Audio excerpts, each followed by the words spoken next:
All right, everybody, welcome back to your favorite pickleball podcast. Guess what? We are only a few days away from the very first MLP event of 2023. It is MLP Mesa. Tyson and I are going to be there, and Casey's going to have FOMO. We're going to talk about all the group play and action coming your way in just a couple of days. It's a big one. You don't want to miss it, so stay tuned with us the whole way through. But before we dive in, first a quick shout out and thanks to our sponsors, starting with Pro XR, the official paddle custom fit for your grip. Knock Around, the official sunglasses of MLP, quality shades that won't break the bank, and Aura Organic, the official nutrition partner of Major League Pickleball. Transform your health with plant-based nutrition from Aura. As always, I'm Michelle McMahon, one of your hosts, a former Michigan volleyballer, current sports broadcaster, going to be with you in Mesa, calling the action starting on Saturday and Sunday for me, but the event starts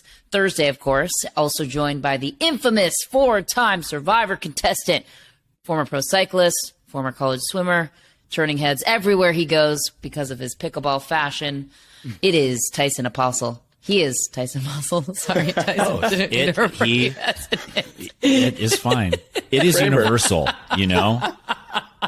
Well, anything goes nowadays, so Yeah. sorry about that. That's my pronoun. It. From now Cycling, on, we yeah, it. Pickleball, yeah, it. Fashionista, yeah, it. Yeah. So sorry. We're going to get canceled for that one.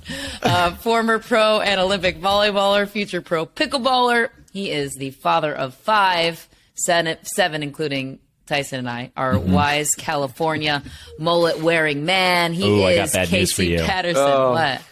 What? There's no longer a mullet on the back of that thing. What? Casey has gotten rid of his entire identity with I've lost one. all my powers. What do you mean? I feel like Samson. You didn't discuss this with us before you made this No, drastic it's- decision? I feel like, I saw it go down on Instagram, yeah. and all I saw was the story of you and your son both shaving your mullets off, and all I could think from visually from what I saw of the story, your wife wanted that hair gone. Yes. For the last, since I've ever had that, she's wanted it gone. Yes, Yeah. for sure. That was very apparent, and for some reason she got her way. I'm not sure how I like feel about that. I'm officially like a neutered dog, like the house pet got neutered, and I got to go. I've been hiding in the corner. So you're the just it now. Sleeping, Yeah. I've just been sleeping in the Huddled in corner. a fetal position. Just Oh, Man. no. So, All right. talk us through the events that transpired to have your mullet removed, because I know, like a week ago, the Mullet Championship Instagram page followed you. The Mullet They World did. Championship They Instagram did. page followed you. That A was little big worried. news and very Yeah. exciting. And I thought, okay, here he goes. He's going to now dominate the world of mullet, only to see this happen. Well, the problem is that it kept getting thinner and thinner because I ended up cutting my own hair, and every time the line gets I'll mess it up a little bit, and I have to bring it in. So it's just Okay. getting to where it was too thin down the middle. And so I was like, all right, if I'm going to do this, it's kind of gross and it's getting long, but I need more volume, right? I didn't have the volume. So Okay. I'm like a phoenix rising. I've burned it. I'm about to be reborn Yeah. and hopefully come back bigger and better than ever. A hard reset. Yes, exactly. Okay. I support that. I think that's really smart. You have to sometimes, like, Right. In the world of fashion, you get it. Sometimes you just I have get to it. regrow the long to get back to the Yes. short, but it's shaped right. yes. You understand. Yeah, no, I get it. Because I am generally a long hair dude. Like, I Yeah. had long hair. I was on TV last year, and somebody made fun of, like, my outdated long hairstyle. And it kind of hurt me a little bit. So I was like, fine, hard reset. So I just cut it all short. And then now we're in that phase where I'm like, I'm going to grow it long again. But you do have to, like, there's something about that, too. Like, I know this isn't necessarily the podcast to talk about hairstyles all the time. But we're here for it. But we're here for it. Yeah. Like, Michelle, like, let's say, like, you know, you're moving through life, things are okay, but you're kind of having like a week. You shave your head, Michelle, everybody freaks out about you for Yeah. a couple weeks, and Yeah. it feels good. And Yeah. then you sink back into it. But like, that's how, like, I had long hair, and I knew the quickest way to refresh and reset everything around me, just shave my head, and then everybody everywhere I go wigs out and high fives, and it's like, what happened? Oh my gosh, I can't believe it. And then, like, for some reason, that's like enough to just like bring you back on top of the world. Yeah, that was everybody at the courts. What happened? Why? Yes. And I was like, because I'm officially a pickleball player now. There's no more beach volleyball. I have to reinvent myself. A new There's person. no more hitting the ball out and being like, well, I'm just playing for fun. I'm a beach volleyball player that likes pickleball. Now it's like, no, if I hit this out, I'm a pickleball player that owns it. So now I've been reborn. That's the identity. I found my new identity. Casey Patterson, the pickleball player, is who we're talking to today. Yes. He is back in action, and we did not approve of the mullet being gone, but his wife Lexi did, and we shall therefore live with it. Maybe I should get a mullet this time. Maybe it's my turn. Wow, yours could be all time. Wow, the red dragon. Oh, just be flowing. The red dragon. I love it. We're gonna have to start referring to me as that on the podcast here. Thanks, guys. Okay, should we get to the group action? Coming up in a couple of days, because the schedule has been released. Remember, it's a 4-day format this year. So we've got the action starting on Thursday. Early in the morning. Bright and early. And then we go all the way through Sunday. And then, of course, it's the Challenger and Premier Leagues. But right now, for the purposes of simplicity, we're going to focus on the Premier League and what the scoop is there. So let's begin with group stage play. Remember, it is groups of 4 teams, 3 groups, 4 teams, and they're going to duke it out all the way until Sunday's championship rounds. This is a promotion and relegation system, which we'll dive into in just a moment as to what that means in the sport of pickleball. I think we are all learning as we go in terms of what this is going to look like. But the biggest thing you have to know is how the teams finish in 2023 is drastically important for where they land in 2024. So for the purposes of this podcast, we're going to focus on the Premier League matchups beginning at 8 a.m. on Friday, the 27th. You can catch it on, Thursday, the 26th. No, it is Friday, the 27th. Thursday, the 26th. All Premier teams do not start play until Friday. Sorry. So Thursday, the 26th, 8 a.m. is when Challenger starts. Yes. And then Friday is when the Premier League starts, and you can catch all of the action on MajorLeaguePickleball.net. You go to watch and follow. They'll have all the videos of every court. Yeah, it's a huge orange icon right at the top center. Watch and follow. Easy to and every court. You could watch every court at the same time. Every court that's going at the same time, you could be watching if you have a bunch of windows open, which is super awesome. It's awesome. You can choose exactly the players you want to see when you want to see them, the matchups you want to see. And it makes it very, very easy. Absolutely. And Tennis Channel is going to be the premier television supporter of this event. So you can follow along with us there as well. I'm going to be joining in on the broadcast Saturday, which I can't wait for because of hockey schedule. I'm joining in a little bit late, but hey, I'm coming in time for the semis and the championship. So I think I'm right on time as far as I'm concerned. For the championships. I'm like, hi, I'm only here for the championships. Okay, goodbye. Congratulations. Not by choice, everyone. Not by choice. Okay, so let's dive into the 8 a.m. group play on Friday the 27th for the Premier League. It is the Milwaukee Mashers against the New Jersey Five. So I will go through the list of teams in each matchup. So the Milwaukee Mashers, are featuring Callie Smith, Lucy Kovalova, Andre Daescu, DJ Young. The New Jersey Fives, Annalie Waters, Leah Jansen, James Ignatowicz, and Hayden Patrick Quinn. What do you guys think of this showdown bright and early on Friday? Man, I am going to have to get there bright and early to see this because you've got the two giants, like both those guys, DJ and Andre, are very tall dudes.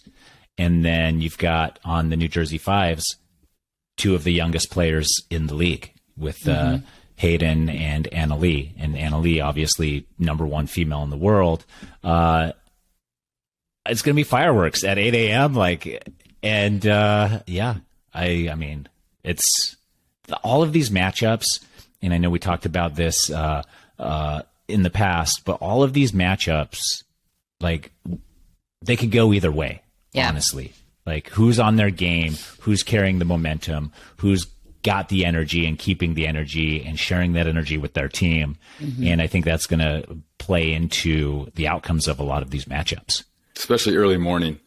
Like I'm kind of banking on young teams in these first round matches. Like I would give a little bit more of an advantage to the teams with younger players, only because the joints are warmer. They're probably excited because they're, you know what I mean? Just youth in general at that time, you're just going to be way more prepared. Like I know for me personally, if I'm playing at 8, I have to be awake 3 hours before I play. Only because I can't function if I wake up like, an hour and a half before, strolling, grab breakfast, and then go out and start playing like a short warm up. There's no way. But I think someone can kind of do that. They're like, oh, whatever. That's really interesting though, because I can't play pickleball in the morning. Like if I go out in the morning, I am telling you, I play so much better under the lights at night. That's actually so true. Well, it's actually scientifically proven that 2 p.m., 7 p.m., those are where our body and brain are function much better. The morning that's why the 3 hours before is so important, because I'm trying to like fast track and kind of kick my neuromuscular system into drive and get everything, kind of the engines running, so that way I'm not feeling like I'm just woke up, because that's the worst. I always have a hard time like seeing in the morning. Like I don't know why that is. Like I can't see the ball or something, and I don't know if that's like entering into your 30s. That's what happens when you leave the 20s. But I have to apologize to people I play. I'm like, I'm sorry, I just can't like see right now. Tyson, we played in the morning that one time, and I felt like I couldn't see for the first like hour we played.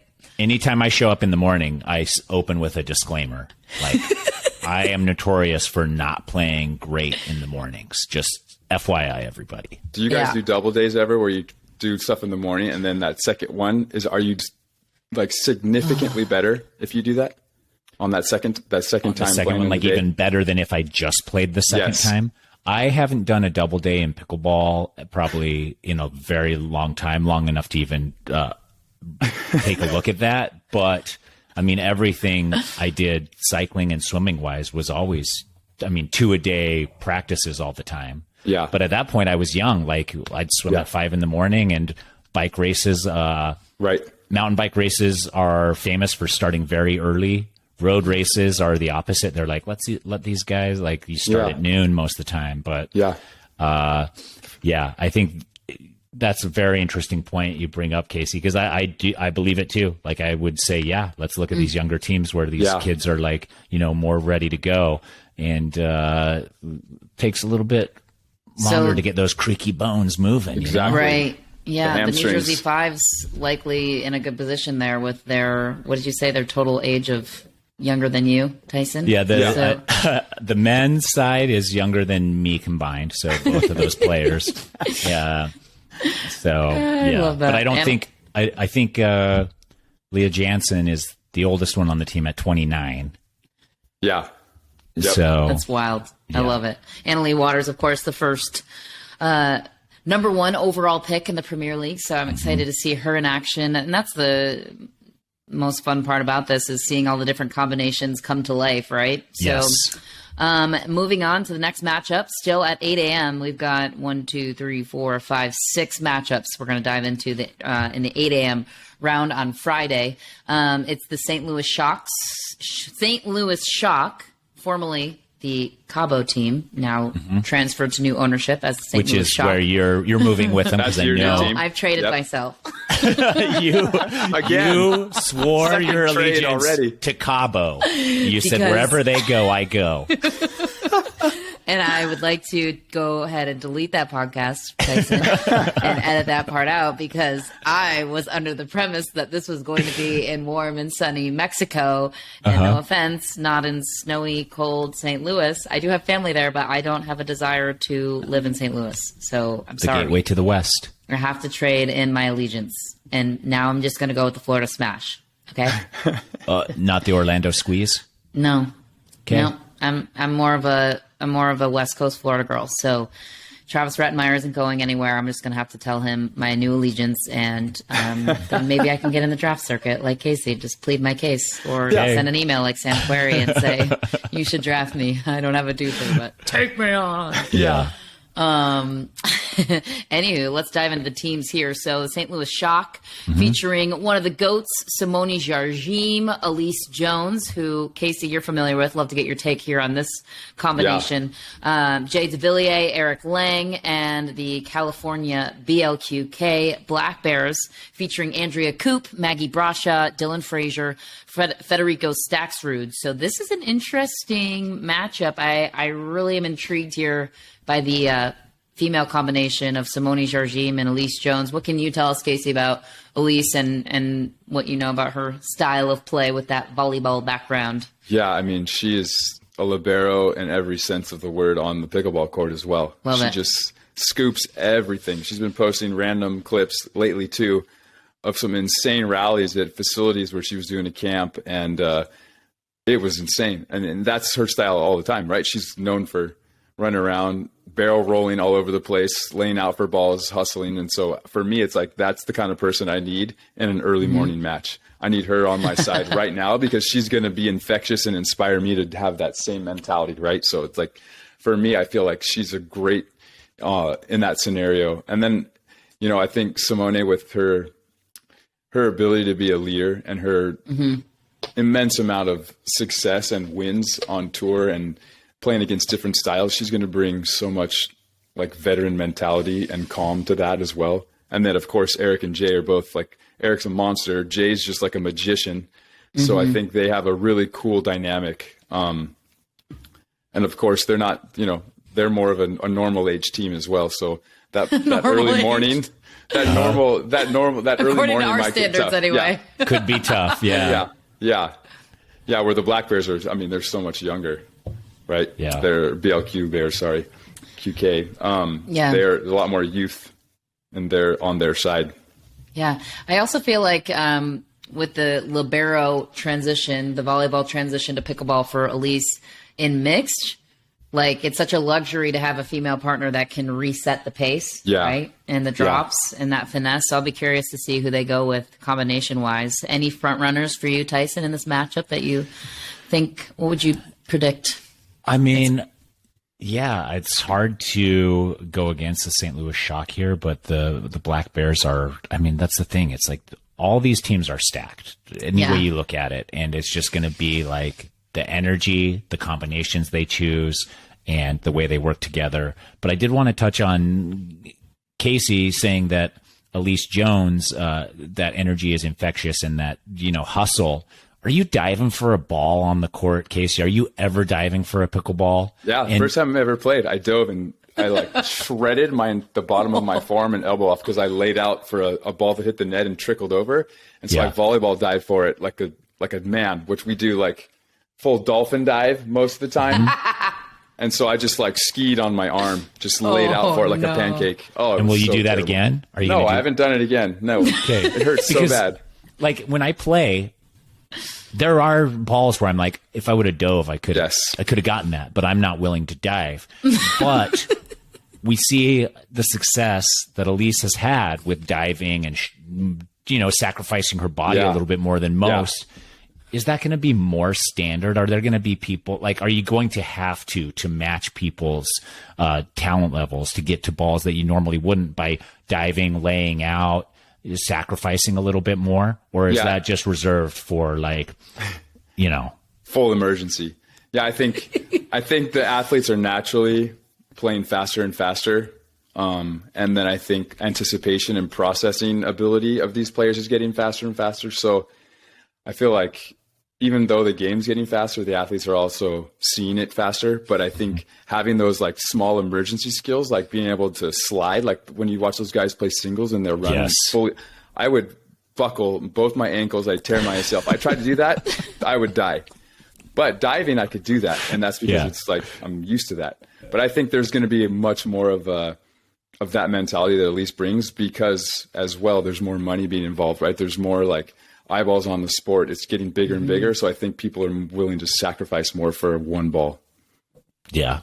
I agree. I think, and I mean, with the promotion relegation system that we've mentioned a little bit, where depending on how your team does, you could bump up into the Premier League or be relegated down into the Challenger League. This is going into the future.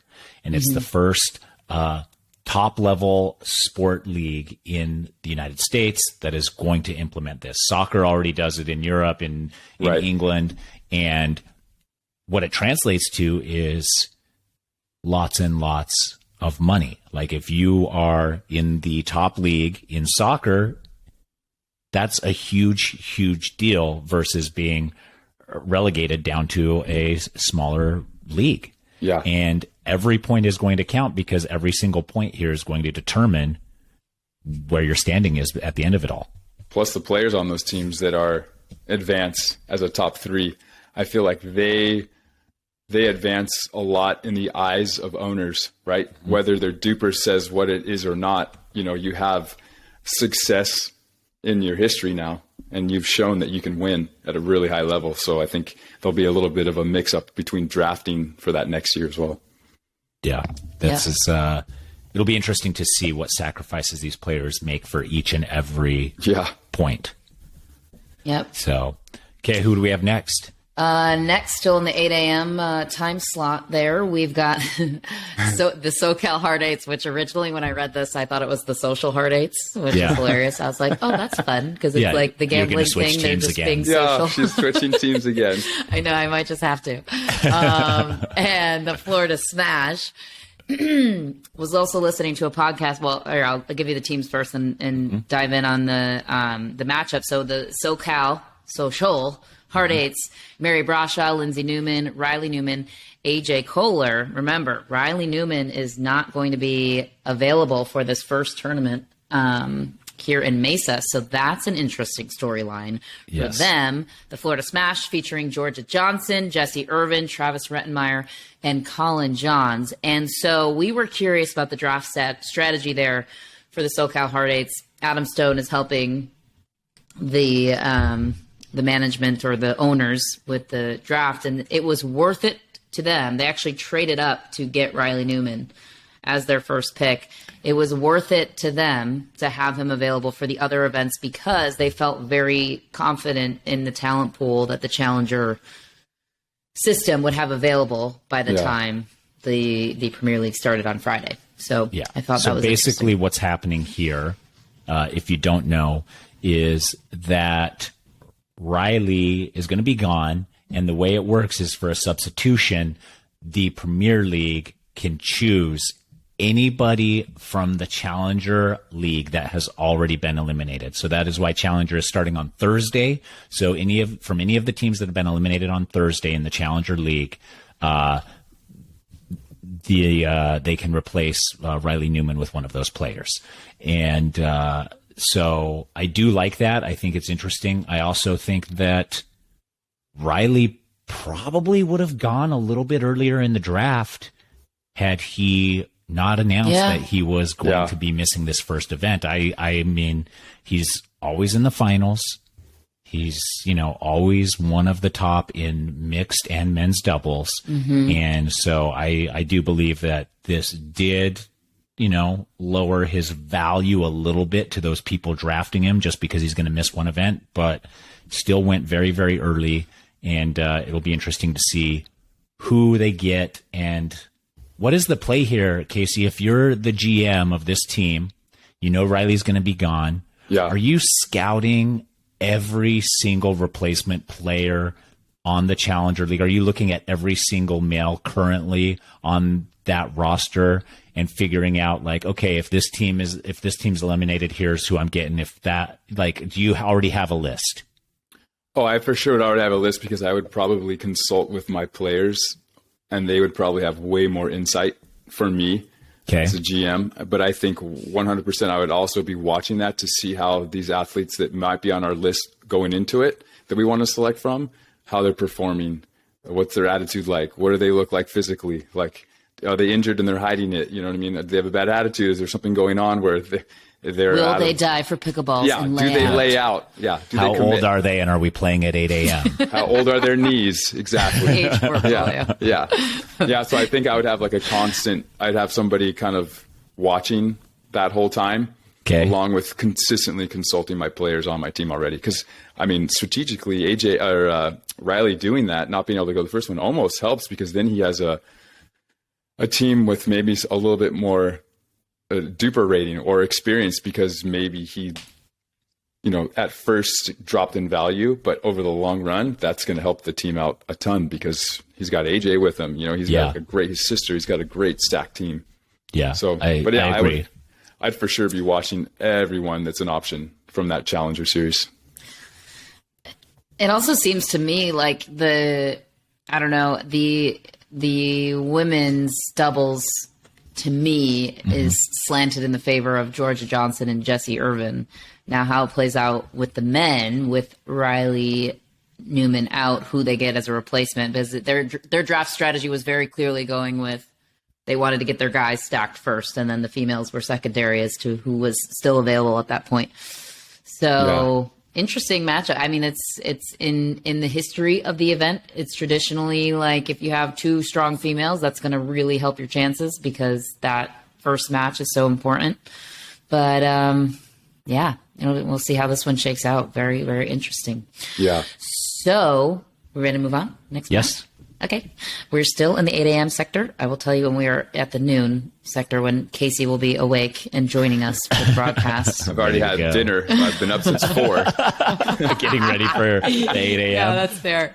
One thing to be a spectator, it's another to actually be playing. Yeah. It's going to be the ATX Pickleballers against the Seattle Pioneers. The ATX Pickleballers, Brene Brown's team, featuring Jade and Jackie Kawamoto, JW Johnson, and Gabe Tardio. The Seattle Pioneers, featuring Etta Wright, Megan Dizon, Ben Johns, and Tyler Leung. This is an unfortunate first matchup for the ATX Pickleballers, in my opinion.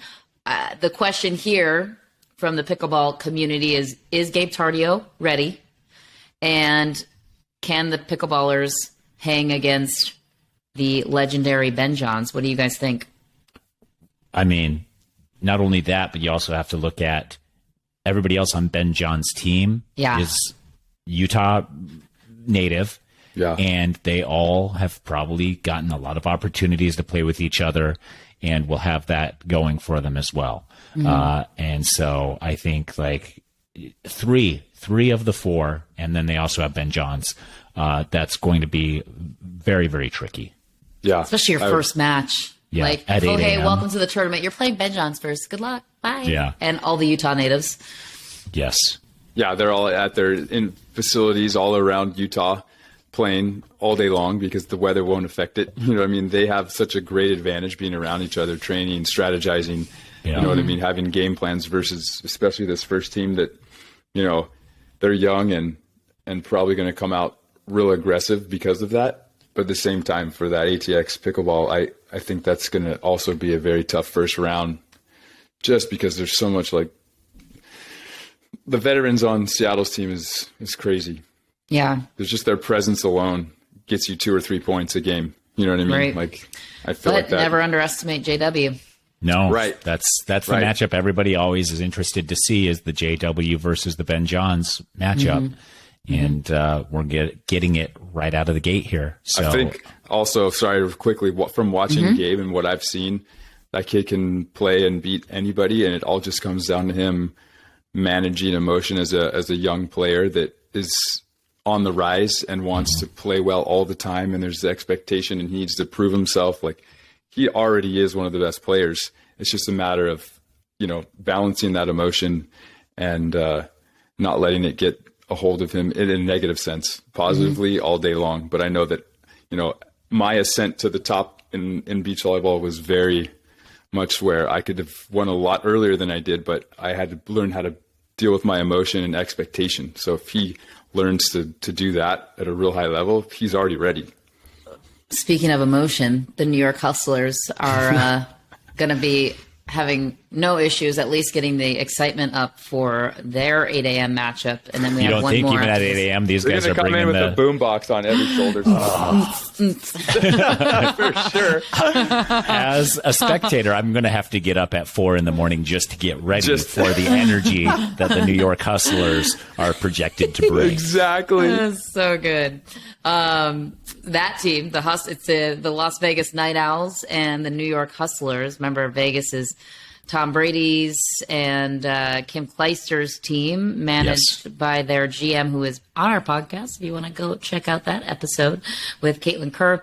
But for this matchup, the New York Hustlers, we talked about the electricity. It's Anna Bright, Lacey Schneeman, Tyson McGuffin, Rafa Hewitt. Rafa Hewitt was built for this kind of event, as was maybe a Tyson McGuffin, maybe an Anna Bright. The Vegas Night Owls featuring Vivian David, Lauren Stratman, Deckel Barr, and Kyle Yates. So what do we think? Is the energy going to be an advantage for the Hustlers bright and early? Are they going to be right to it? Yeah, I think so if too. I think if that entire team can be in a positive energy mode at 8 a.m., it's going to be a huge advantage, honestly. Like, you know, like Casey said, you get out of bed, you're tired, you're moving a little slow, all of those things. It's cold. It's going to be cold out here at 8 a.m. It's going to be very cold in Mesa, Arizona. Like today's high is 50. I would think, I haven't looked at the weather. I can look at the weather right now for Thursday. It's all outdoors, right? Yeah. It's all outdoors. And we have Thursday, the high is 60 with the low of 36. Yes. So you're probably going to be mid 40s at 8 a.m. Oh, I hate that. So, I hate that for me. A lot of balls will be breaking. That's how it is here right now. Yes. I mean, we warmed up and 6 were broken before we played. I was playing at the JW Marriott at Desert Ridge where they do the PPA event. And same thing. Like we played at night and it was like 45 and we were breaking so many balls. Yeah. And so, you know, that is a factor. But I think going back to this, like if these guys can get on the same page energy wise at 8 a.m., that's an even bigger advantage than bringing that energy, you know, in the middle of the day. I totally agree, because as someone who played his best with more people watching, those 8 a.m. ones were always hard for me, because I'm like, no one's even here. Nobody cares. This is stupid. Why am I here? Like, why don't we wait till noon to start when people could be here and watch and I can entertain? I'm not, you know what I mean? So that's the one little like caveat that I always had to try to navigate, was I got to like fake it till I make it, like fake fire in those early morning games, because there was no one there to watch. And I was like, well, I'm all excited and there's nobody here. Yeah, it's true. So if they can build off of each other, rather than have to have the crowd there, then I think it's going to go a long way for them. So, yeah. I'm also not looking forward to being outside for the broadcast. Just thought about that for my personal bring your gloves. That's for sure. But it's a dry cold. Oh, yeah. So just prepare for cracked lips and crusty hands. Got it. Exactly. Thanks. Yes, just sucks the life out of your skin. Exactly. Cool. Thanks. I think in that 8 a.m. bracket, did we skip over the LA Mad Drops? The Mad Drops and Frisco Clean Cause, but you said energy and it was a perfect segue, so I had to jump to the Hustlers. So forgive me. If you're following along like we are on the website, I did indeed miss one. Los Angeles Mad Drops. I don't know why I just said it like that. That just came out that way. That's Los the way Angeles, they the LA say it. Mad Drops. Michelle can talk and read. It's really exciting. Catherine Parenteau, Irina Terashenko, Julian Arnold, Thomas Wilson, AJ Kohler's cousin, by the way. Just learned that. Didn't know that. Then Frisco Clean Cause, Yana Grechkina, Lena Padega-Maite, Zane Navratil, and Matt Wright. Zane Navratil, traditionally the king of MLP with the BLQK, which was last season, obviously a brand new landscape for him. What jumps out to you guys about this particular matchup? Anything? Yeah, I mean, I think the Mad Drops there are also going to have quite a bit of energy if they can bring it in the morning. And Frisco Clean Cause will be interesting to see. I don't think we've seen that foursome really work together that much in regular play in other tournaments. So it'll be interesting to see like Zane and Matt playing together. Yeah, that'll be fun. I'm excited to watch it as well.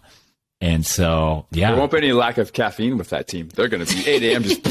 just on 300 milligrams. I'm like, 4 cans in, let's go. Exactly. And then the LA Mad Drops, you have their women. You've got Parento and you've got Terashenko. Like, you've got, tons of experience there. Yeah. And Parento is also, like, over the last year and a half, she's constantly been at the top. And so you're talking, about a number 2 or number 3 in the rankings all the time. And Irina's constantly up there as well. So I think it will be, honestly, the experience and energy of the men from the Frisco Clean Cause versus, the LA Mad Drops, they have Thomas Wilson. Who's their other guy that they have? Julian Arnold. Andiamo. Okay. Lots of energy. Andiamo. So they have lots of energy there. So it's, yeah. Yeah, I think also it's kind of like the morning routine, like I said before, with, how you wake up in the process and there's nobody watching, the fire you end up bringing. I think that early morning routine and having the team kind of all be together, doing their thing, getting each other fired up and being extra ready will be a huge advantage. And I know Catherine, she travels with her strength coach. And so I think that'll be huge because, he's probably going to want to fire everyone up, especially on that team, to get them really ready for that 8 a.m. Get the glutes firing, their active dynamic warm-ups. They're going to be just crushing. That's my prediction. Yeah. And is that something we're going to see more and more as the sport progresses, is the players traveling with their entire entourage of their entire personal team around them? Oh, for sure. I've always wanted an entourage. I've never had an entourage, if we're being real. Yeah, it's awesome. I had one of cool. like 5 or I'm so 6. Happy for you. We had a head coach, assistant coach, strength trainer, nutritionist, and a guy that was strictly on video, and he would code our practices and matches. So as soon as we were done, we'd have information. It was awesome. So we had a team. So cool. We had a team built around us for cycling, but it was for the entire team. But we would travel with a nutritionist who would prepare meals for us, right. And then a director sportif who was the strategic mind behind it all and stuff like that. But I've never had my own personal, like a boxer or something. You walk in and you've got like 30 people around you, just like hyping you up. So I think that's the way it's going to go. Just because the more money and sometimes just the popularity of the sport and the prestige of winning as many titles as possible. Like for me, it was always like, money aside, I want to leave a legacy as getting as many wins as I can as possible. I just want to win as much as I can. So I'll invest in that in the moment as long as I can. So I think that's what they'll do. If you had to choose an entourage to, roll with, do you have one in mind right now where you're like, as soon as entourages are a thing in pickleball, I'm jumping on this train? Oh, for sure. Oh, yeah. I don't want to tell you guys because then everyone's going to poach them. Okay. I've already got a list. It's right here. Oh, you already made the list? Right, I've got it. Okay.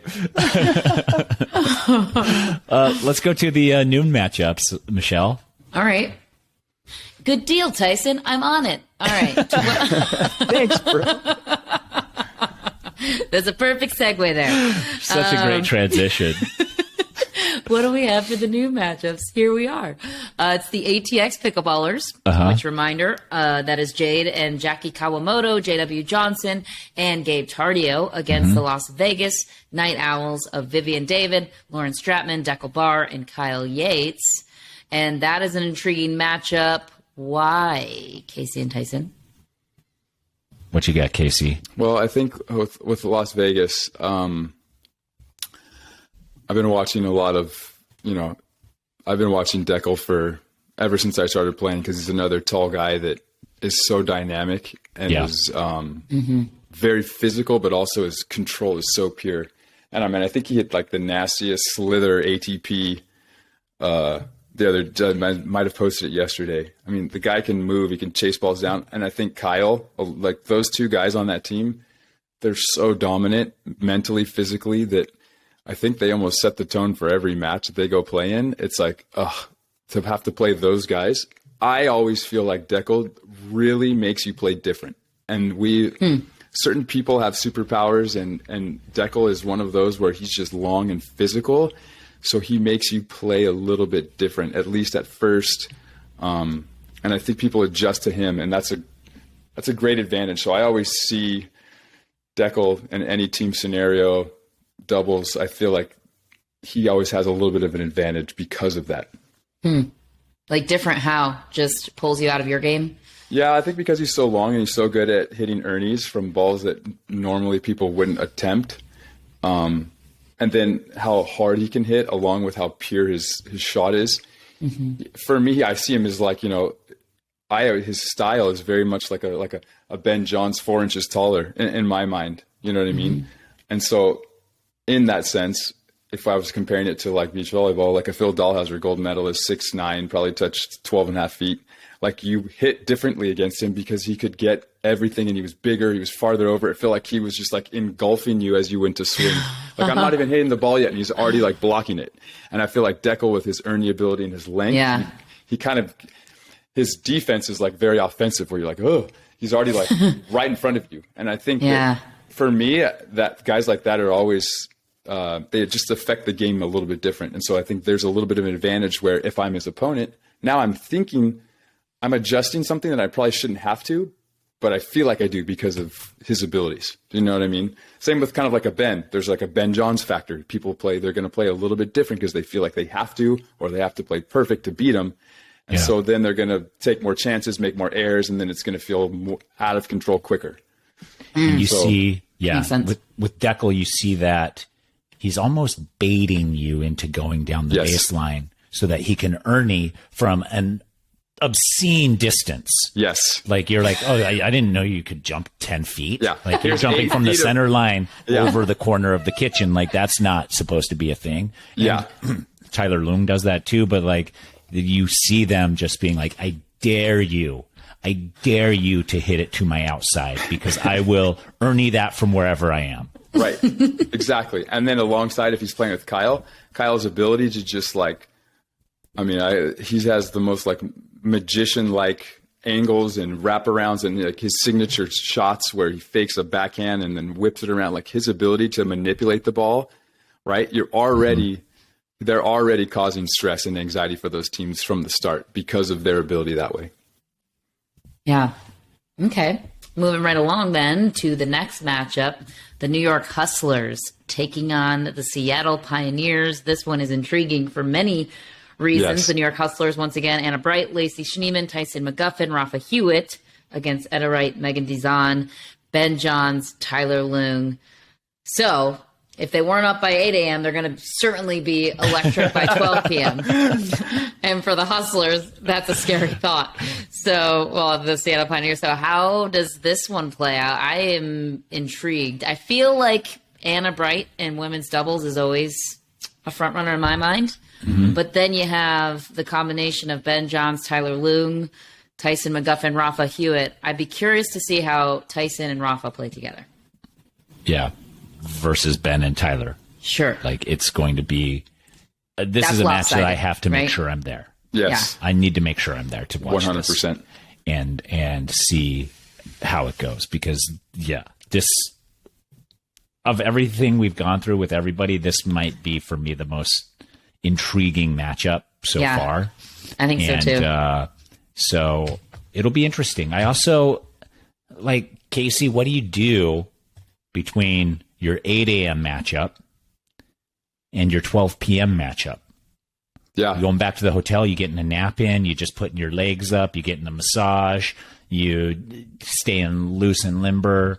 Like that's a good chunk of time. Yeah. I think having a preset routine for all these teams is going to be huge because you're going to get caught in watching a lot and you're going to be sitting and watching, standing and watching because you're excited to be around everything. And there's teams that are like battling overtime and you kind of stay longer and then you're getting lunch a little bit late. You're getting, prepared where you feel like, oh, I shouldn't have sat in the stands for another hour and a half and watched. I should have gone back or I should have done some mobility and go get on a spin bike and sweat it out and stretch again because that's what I know I need to be doing. So I think that's going to be fun for all these guys and teams and managers to try to babysit, navigate, and make sure everybody has a good flow for each other. Because you've got athletes that have done this by themselves for so long. So to have someone kind of recommend or tell them what to do might be a little bit weird at first until they all bought in. Because if they're not all bought in, it's going to be trouble. But I think for me, I would immediately be like, I'd have my preset protein shakes and applesauce packs and stuff that I can process quickly for recovery and I don't have to break it down. And then I would probably watch a little bit while I'm stretching and doing some mobility stuff. And then depending on where food is, I'd either go back to the hotel if it's there, or if it's at the event, I would stay. And then I would just make sure I got warm again about an hour before my next game. So it would feel like no time at all. Yeah, almost. That's true. But yeah, I think this matchup is going to be exciting to see how it plays out according to how the first rounds go. I think that will dictate a lot of confidence going into it, or kind of like screw you edge if you lost and you're coming to that second one angry and you're ready to just go all out and attack. Or readjust. Yes. Like make adjustments and figure out, are those adjustments like the proper adjustments to make. Sometimes you get that early easy win because the team's asleep. Then that next one kind of punches you in the face because they're coming hot and you're like, oh, we didn't have to play like this. That's first game. They kind of just gave it to us. So I think it'll be cool to see, that matchup, especially after how the first rounds go with that teams that they play initially at 8 a.m. Yeah, that one's going to be one to keep your eye on for sure. Again, this is in the 12 p.m. time slot, and this is 12 p.m. Mesa time, right, Tyson? Yeah, which is mountain time. It's going to be mountain time, yeah. Mountain time. So just so you are aware on your time clock schedules. Next matchup, this is the third of 4 matchups at the 12 p.m. time slot. The Milwaukee Mashers against the St. Louis Shocks. And once again, the Milwaukee Mashers featuring Callie Smith, Lucy Kovalova, very familiar with one another, Andre Daescu, DJ Young, and then the St. Louis Shock, Simone Jardim, Elise Jones, Jay DeVilliers, and Eric Lang. So this is an interesting, I feel like this women's doubles match is going to be heated between these two teams. Yeah. Well, it's funny. Every time you list a team, the first team you list, I hear all 4 and I'm like, oh, these guys have it in the bag. And then you list the other team, the second one, I'm like, oh, maybe not. It sounds like a pretty crazy matchup. Yeah. Now I don't know who to choose. Like every single time. Every single time. And yeah, I don't know. There is it's such a thin margin of error. So we can make our predictions all we want, but this is why this tournament's going to be so much fun to watch. And every single point, we were talking to Brooks, every single point is important because, again, they're fighting for not only positioning this year, but for 2024. Yes. Every single point, every single win, every single game, every single match between partnerships matters in the context of this season, but mostly also in the context of 2024. So it's just so fun. It could come down to one missed return out of bounds by an inch, and your point ratio differentials and your wins and lot, that could be just that one play. Yeah. Right. Which is crazy. Crazy. But that's what's going to elevate the level. And from a fan's perspective, every single point is going to be pretty much do or die. Yeah. Yeah.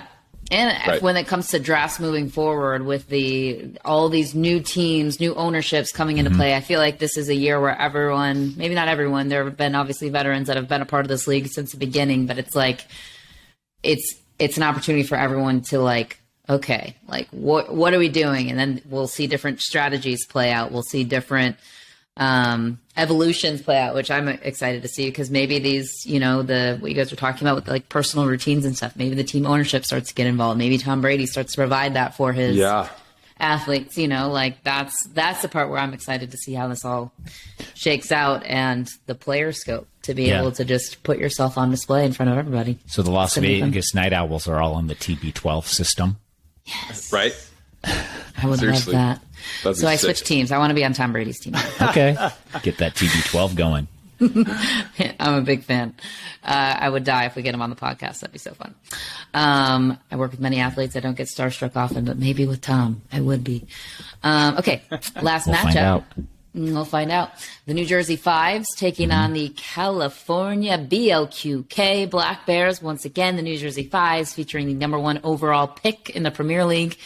Annalie Waters, Leah Jansen, James Ignatowicz, Hayden Patrick Quinn, all very young humans with very fresh legs, no matter what their circumstances. Good for them. Yes. And then the California Black Bears, Andrew Coop, Maggie Brashaw, Dylan Frazier, Federico Staxrud, and I don't know what, I just love the New Jersey Fives. I feel like they would be my front runner in both of their early matchups. That's my pick. Yeah, I mean, I like to root for the youth. I think that's exciting when you have like a 16-year-old, 17-year-old kids that are competing against these pros who have been in it for longer. And I also think like going back to like being able to play at 8 a.m. and be kind of fresh because you don't have to really get going. There's also something to that being, 4 hours after your first match started, right. You have to play again. That youth and being able to recover faster will also probably come into play. Obviously, like maybe the experience isn't there of hiding in the shade, putting your feet up, getting the proper right. nutrition and all of that stuff. So that's the balance there. But yeah, I know when I was younger and in sports, like if somebody got competitive with me at practice, I would destroy them at practice. Even if I had a meet or a race the next day, that didn't matter. I'm 18. I'm going to recover by then, versus now it's like, if I play my cards right, I have one good day a week. So I can choose that day or I can get competitive and waste that day on something that doesn't matter. As long as it's after 2 p.m. It has to be around 7, yes, 6 or 7. But I'm also not sleeping that night because my adrenaline's still going to be going because I played from 7 to 9, which also another thing that's going to come into play. This is multiple days, over multiple days. Like, that's also going to be tricky. Make sure you get proper sleep. You're sleeping somewhere else. These guys are all used to that, though. Having like a recommended routine, not it's gotta forced, be hard to but stay recommended. healthy. Yeah. Eating healthy on the road too. Like as a pro athlete, you would know that, Casey, better than anyone. Like that's to me got to be one of the toughest parts. You have to take like full ownership yourself of every scenario. Like I travel with a rolling luggage of Normatec compression, like leg compression sleeves, foam rollers, the massage guns, and food. Like what do you do for food? That whole thing was brought. You have to eat out. How do you do that? I just don't. I would just. You never eat out? I brought. Well, I would. You don't have a go-to healthy-ish place that you would go. Yeah, and grab a meal? you can make something work and you find it all, but like for me, it was always like I just traveled with all my own food, just because I didn't trust any scenario where so smart. I was stuck somewhere without food. Yeah, even at the event, they'd be like, "Oh, lunch is back at the hotel," and you're like, "Oh, I don't have time to shuttle there and back before the next game." Yeah, I got to eat like pizza and I'm going to die. Like I can't do that. So I'd have my luggage full of all my stuff, protein powders, food, bars, anything I needed, I had with me. The airport security is probably looking at your bag. Oh, I have so many stories. So many stories. I wonder if they stole snacks from you because I would. If I was a TSA security member, those snacks wouldn't be making it to that final destination happened. Under my watch. Has it really? Oh, yeah. That's awesome. Yeah. You're like, I could have swore I put my protein powder in here. Yeah. That's funny. Meanwhile, all these TSA agents getting jacked from all that protein powder. So much creatine and protein.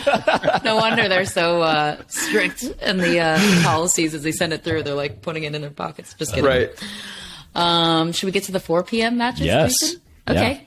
Cool. Let's do the 4 p.m. time slot here. This is 4 p.m. Mountain Time. Just to clarify, okay, so the SoCal Hard Eights taking on the Los Angeles Mad Drops. These teams featuring the Hard Eights, Mary Brashaw, Lindsay Newman, Riley Newman, who will not be there, so it'll be somebody stepping in from the Challenger League with AJ Kohler. And then the LA Mad Drops, Catherine Parento, Irina Terashenko, Julian Arnold, Thomas Wilson.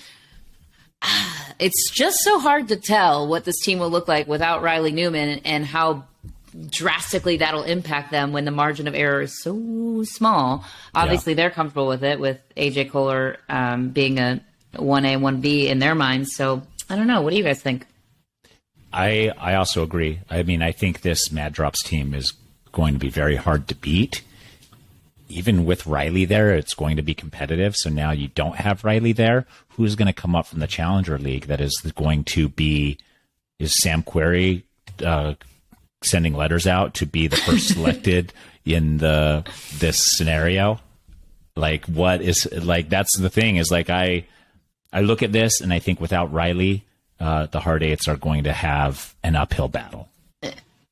I think Yeah, so I mean, too. if you look at the challenger teams and the males that could possibly be available now. There's a lot of good men down there. There I mean, is. that's You the got thing. Chuck Like, Taylor, Rob Nunnery, you got Right. Wes Burrows, you got like guys Rob that can Cassidy. go beat everybody in here. And so Right. it's like, but you're hoping that like, oof, they have but to they're not lose. Riley. Like, that's the Yeah. thing. They're just Yeah. not.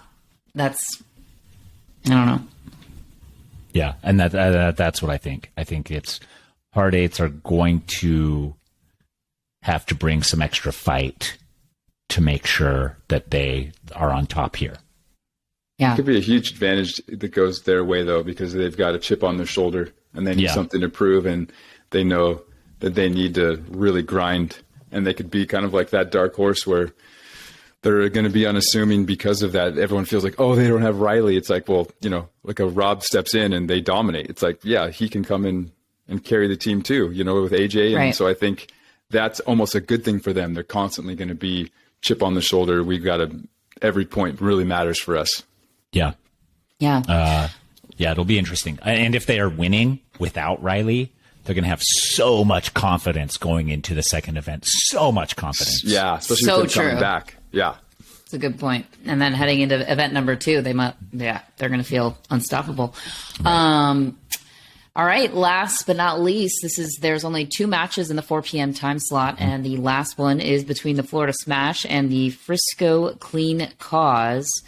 And I have another question after we wrap this one up, Casey, for you. Like, would you prefer to be the team that's in the 4 p.m. or the 12 p.m.? So we'll get to that in just a moment. But Florida Smash featuring Georgia Johnson, Jesse Irvin, Travis Rettenmeyer, Colin Johns, and then the Frisco Clean Cause featuring Yana Grechkina, Lena Patigata Maite, Zane Navratil, Matt Wright. Very interesting matchups here. And then again, they've got the longer break in between. What are you shaking your head at, Casey? Yeah, no, I'm already thinking about what I'd want, and I would for sure want the 4 because Right? Yeah. I know that everybody's off work. They've left work early. The stadium is full. The DJ is thumping. Everybody's happy and excited to be there. Everybody's coming to watch that's done. That's like my absolute wheelhouse. Cameras everywhere. I've got to like get out of my face. You know what I mean? Like people are talking. That's where for me, that's where I play my best. So I like, for me, like that's the most exciting. And I feel like that's in a sense, if I was playing, that would be a huge advantage because I would love to play my 8 a.m. game and then in between that, have time to get another practice in and get some reps and clean up some stuff and then get a really good game plan and mentally just be on point with my team and everybody all bought in. Mm-hmm. And we have our game plans. We've got backup game plans. We've got strategy. We've got every scenario covered. And then we go and just, at the end of the day, remember, let's just be athletes and play our hardest. You know, for me, having the energy of the crowd and at that time too, that's just the ultimate culmination of what I love to compete in. So for me, that's what I'd pick easily at 4 o'clock and then just perform. Yeah. I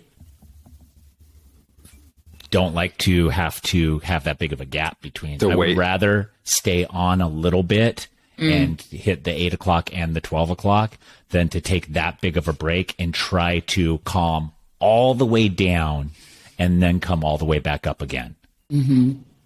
Like for me, that's bike racing. There was once in a while where they'd do like a half stage in the morning and then a half stage in the evening. Right. And those were brutal days if that pause was if that time gap was too big. Yeah. And it's just like hard to get going again. Yeah. For me personally, that's where like having a practice in between, like while everyone at noon's playing, I would do like a light practice, or I would go early to that 4 and go at like a 2:30. Yeah. And get like a hard practice in and just fully like full throttle my engine. So that way I'm almost like, I got rid of that like weird stressful jitteriness that happens if you wait too long, but with enough time of like an hour in between of recovery to get like settle back down, but then feel like now my engine has been warmed up in the driveway. It's ready to go. And I've already done some donuts and outside and I'm ready to go. Cause that pattern for me was always really good. Kind of got rid of that stress of like the anticipation. I went and got out of the way, and then I was clear-headed, calm, but my body felt like it was firing and everything was ready. Yeah, I mean, I think it's going to be dependent on each athlete here. Yeah. What they are going to prefer and how they generally will space that out and what they do in between, for sure. Right. That's where a general manager will hopefully step in and give them some advice, or even the more veteran, seasoned players on their teams can hopefully instruct, because those are long days. And so that's day one. Yeah, day one. Of the Premier League. Yeah, the Premier League, day one on Friday. We should also mention the day two for the Challenger League will be taking place Friday also. The quarterfinals for them will be at 10 a.m. and the semifinals at 2 p.m. Yes, so those will be in between at 2-hour increments. So you'll have the Premier, then Challenger, then Premier, then Challenger. And every day, so most everything will start at 8 a.m. and then you have the championship events starting with the Challenger Championship Sunday will be at 2 p.m., the finals, and the Premier League will have the semifinals at 9 a.m. on Sunday, and then Sunday, 9 a.m., noon, and then 5 p.m. will be the finals. Those 9 a.m. semis sucked. I hate doing that. I hated that. I'm like, I dominated this tournament, and it's 9 a.m. on a Sunday, and no one's here. This is so stupid. You're like, but by this 5 is really p.m., fun. everyone's going to be there. Yeah, but that's the problem, is that if you lose at 9, everyone's like, where are they? Where'd they go? Like, they lost. They're already on the flight home. They changed their flight. They're already home. If I were your GM, Casey, I'd say don't lose.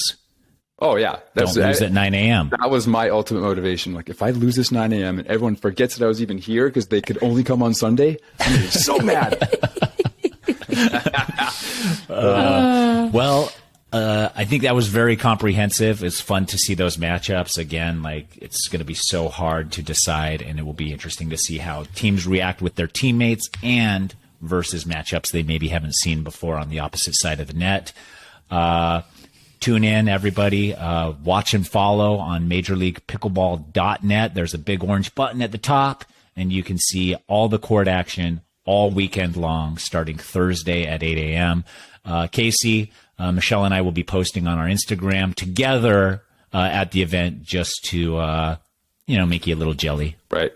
You're just going to tag me in everything, even if it has nothing to do with pickleball. Oh, Yes. we're in Arizona. You're not here. Found a bullet. Wish it was you, Casey. Yeah. Thought it was Casey. Is that Casey? That's The not grocery Casey. store. Casey, turn around. Like, Yeah. Okay. I'm going to do that. I'll do that. I'll do that to you. Casey, it's me, Tyson. Remember me? That'll do it. Follow Major League Pickleball on YouTube for a lot of the action. You can follow them. You can join their mailing list and follow them on Instagram and Twitter, and they're even on TikTok. So they're all over the place. Facebook as well. So follow them on all social medias to get the latest inside scoop. Until next week, thank you, everyone. See ya. later.